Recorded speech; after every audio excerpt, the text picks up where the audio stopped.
One of the things that we have been curious about, or I've been curious about in working with the law of assumption, is connecting to Neville Goddard.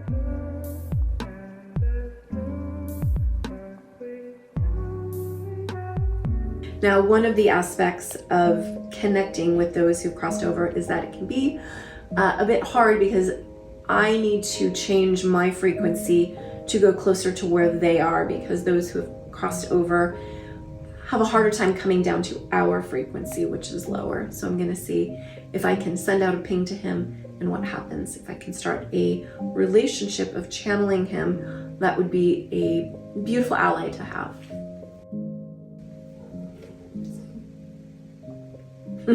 Okay, so he showed up immediately. I have been talking about connecting with him for a few weeks, and the first thing that he's saying is, I don't understand why you're listening to audiobooks of mine when you can just ask me the questions directly. He said that there was an aspect of him bringing through these books that was so clear and so, he's calling it profoundly right. And he knew at the time of channeling this that this would not actually come to a full, what he's showing as a explosion, a blossoming out. He's showing me sacred geometry right now, that it goes and like the flower of life, that it just continues. So he knew that at the time that he was bringing forth this information, it was much ahead of its time. And he was okay with that. And he said that he remembered at that time being in curiosity of, after he had died, would he be able to look down and see those that he was so deeply impacting. So he's saying that him connecting with me is closing the loop of him still having a voice in which to communicate. So he's saying he feels blessed or honored in order to be able to still come through and have his voice be part of this work. And he's saying, I shouldn't have used the word work. That's ridiculous. It just is. It's not work. It just already is. He's sweet. He's so sweet. What's he like? So what I am seeing of him is, we have our soul, and then we have the different versions of us that are in the different lives. And so the version that he is showing up with right now, I am seeing the Neville Goddard version of him, because that's who I sent the ping out to. And he's very sweet, and he's very soft, and he's very graceful, I'll call it. He's got this just elegance to him. He's embodying the divine masculine in this very graceful, considered way. Like, he's showing me that, he's someone who would always open the door for all, not just women. He's saying that's how he showed up. He's a very considered human being, and he feels lucky that he was able to come into the life as Neville Goddard, as this very graceful human being. He said it was a real honor to be able to show up in that way. He's also explaining, which I've spoken about before, that as souls, we come in to lives for different reasons in order to have the full human experience. And so he's saying he's not a better human than other humans. He's just grateful for that lifetime where he was able to show up in a way that will impact many, many humans. And that what he did do that he's calling better is that he took on the assignment that he had agreed to before coming in that life, even though knowing the information that he was bringing through was well ahead of its time. Every thought, every daydream, they're all realities, and you're simply picking from them. So you're not traveling to different worlds. Everything is in you. So he's showing me this, I'll call it like a globe that we are each inside, that has trillions of facets to it. And you're simply focusing on a facet. So you're not traveling to some other world. It's all right here. And you can put your focus, everything is about focus. He's saying focus feelings, thoughts. So put your attention to where you want to go. And he's saying that's the main point of the transurfing. That's, the nuances of that is that you are not changing this reality. You're simply putting your attention on a different one, and then you just pop into that reality. But it's not really a traveling. They're all right there, very close to one another. Integrate together. And also free will. That's the tough one. So he's saying you're not understanding that every human is not just the human you see in front of you. Every human is thousands and thousands of versions and facets of that human. And so when you are anchoring into when you're anchoring into a feeling state and an energy state and a feeling state, he's saying you're then just able to focus in on the facet or the version of that human that is aligned with the one that you want. So he's saying you're seeing it too flat. So yes, it's each human has these thousands and thousands of versions that already exist, and you can choose which aspect of that human you want to attune to. So he's saying free will is like dumbing this down so much. It's not even a thing. Like he's saying that's not a thing. That's like the closest humans could understand, because we couldn't grok that we're timeline changing constantly. We're picking which version in reality with every thought, and that those are chosen based on what our feeling state is, what our frequency is.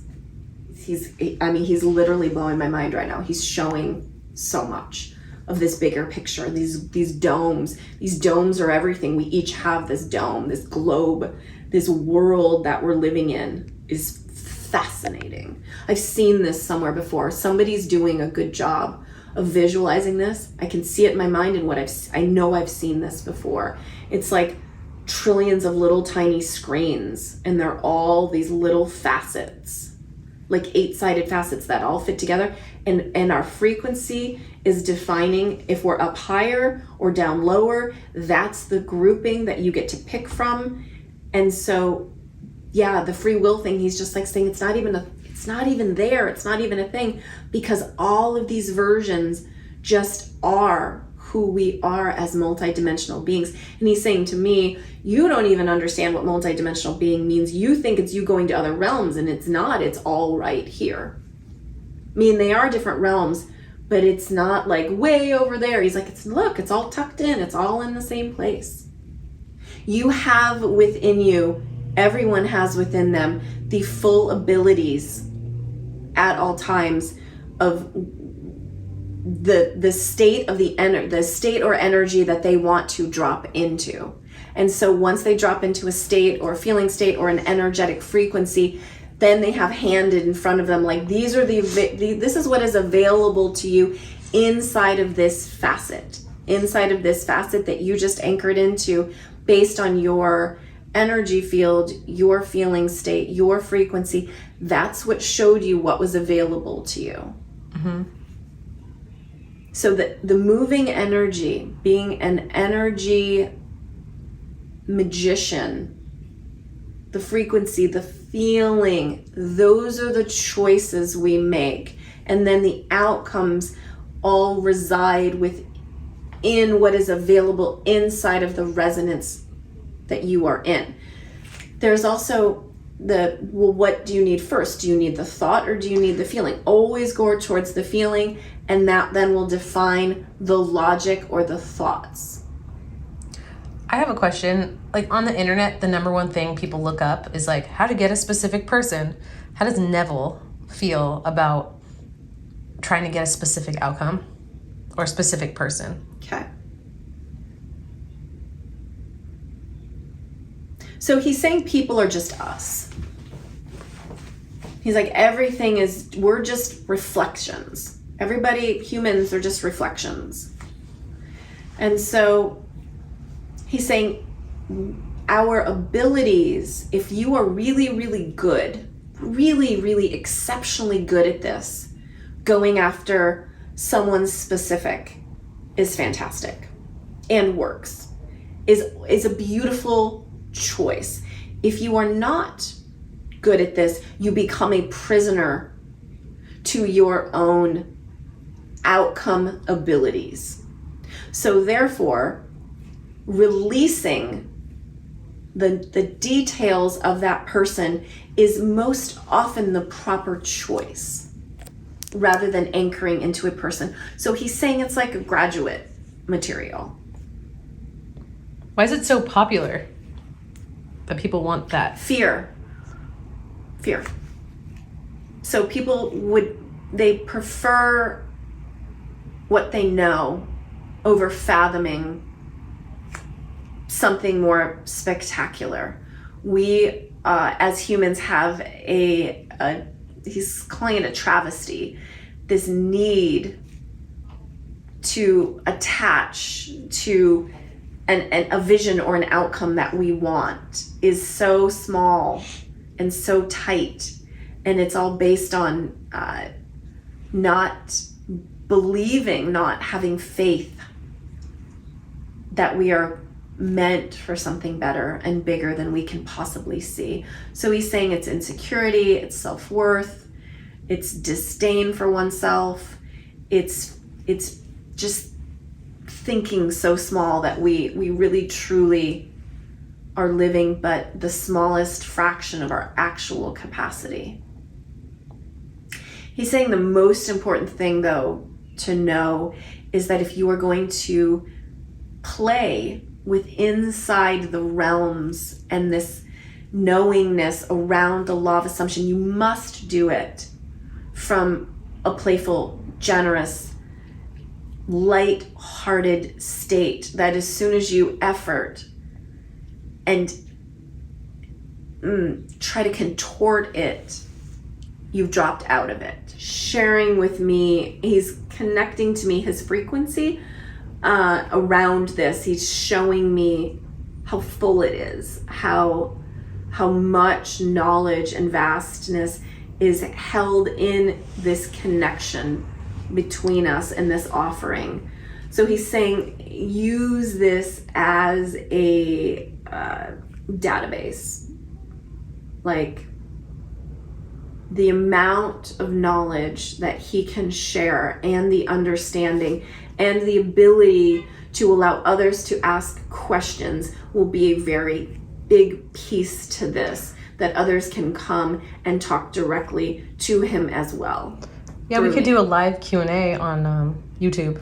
And clients just one-on-one can come through and work with him as well. And so he's saying, bye for now. So, thank you. Okay.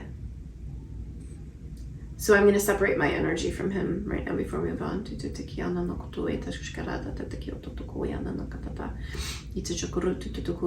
I'm just using light language to separate our energies.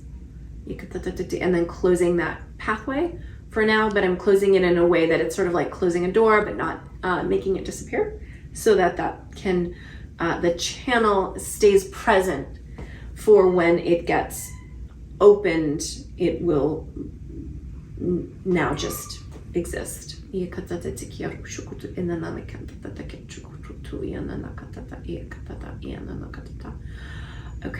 and then I'm taking the knowledge from him and sticking it in what I'm calling like a holder, so that I have it kind of like organized and separate from the rest of me, as like this is the container of channeling Neville Goddard, and I have that with the other people I channel as well. It's like they're each held in their own little pocket.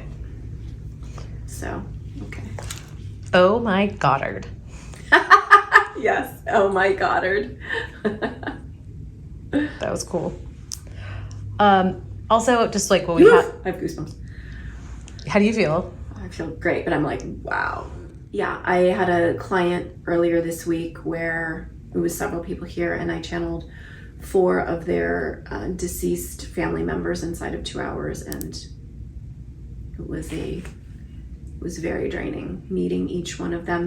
There was a range of when they had died, and the longer they've been gone, the harder it is potentially to connect, but it also has to do with where the frequency of that human is and what they're able to do. Like, I had to work harder to get to where they were for us to have the communication.